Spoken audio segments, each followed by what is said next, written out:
Every breath you take feels effortless. Air moves in, air moves out. Life continues without conscious thought. But breathing is not passive. It is governed by pressure, motion, and energy. Without physics, oxygen would never reach your blood, and carbon dioxide would never leave.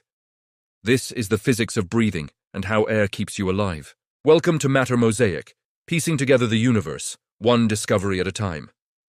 Breathing begins not in the lungs themselves, but in mechanics. At rest, the lungs do not actively pull air inward. Instead, air moves because of pressure differences between the atmosphere and the chest cavity. This principle was formally described in the 17th century by Boyle, who demonstrated that gas pressure decreases as volume increases. Every inhale you take follows Boyle's law. When you inhale, the diaphragm contracts and moves downward while the muscles between the ribs lift the chest outward. This expansion increases the volume of the thoracic cavity. As volume increases, pressure inside the lungs drops slightly below atmospheric pressure. Air flows inward automatically, not because you pull it, but because physics pushes it toward lower pressure. Exhalation reverses the process. The diaphragm relaxes, the chest volume decreases, and pressure inside the lungs rises. Air flows out. During quiet breathing, this step requires almost no energy. The elastic recoil of lung tissue and the surface tension within tiny air sacs help push air outward, recycling mechanical energy with each breath. Once air reaches the lungs, physics shifts from mechanics to diffusion.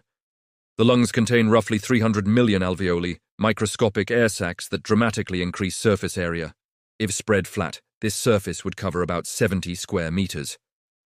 This enormous area allows gases to exchange efficiently between air and blood. Gas exchange follows Fick's law of diffusion. Oxygen moves from regions of high concentration in the alveoli to lower concentration in the blood. Carbon dioxide moves in the opposite direction. The alveolar membrane is extraordinarily thin, often less than 1 micrometer. This short distance allows gases to cross rapidly. When disease thickens this membrane, oxygen transfer slows and breathing becomes physically inefficient.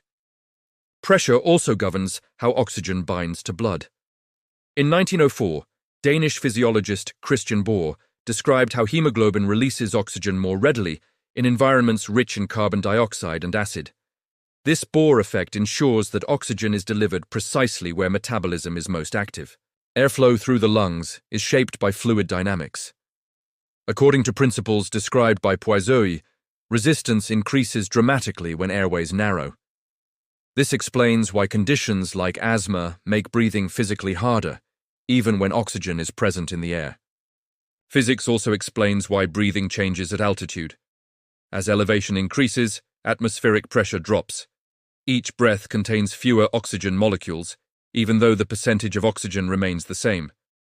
The body compensates by breathing faster and producing more red blood cells, but the physical limits remain.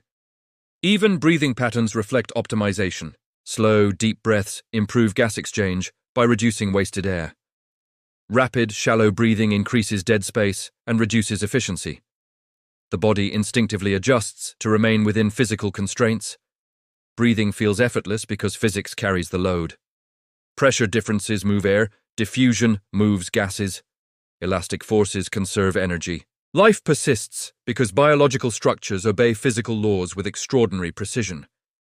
This is Mattermosaic, piecing together the universe, one discovery at a time.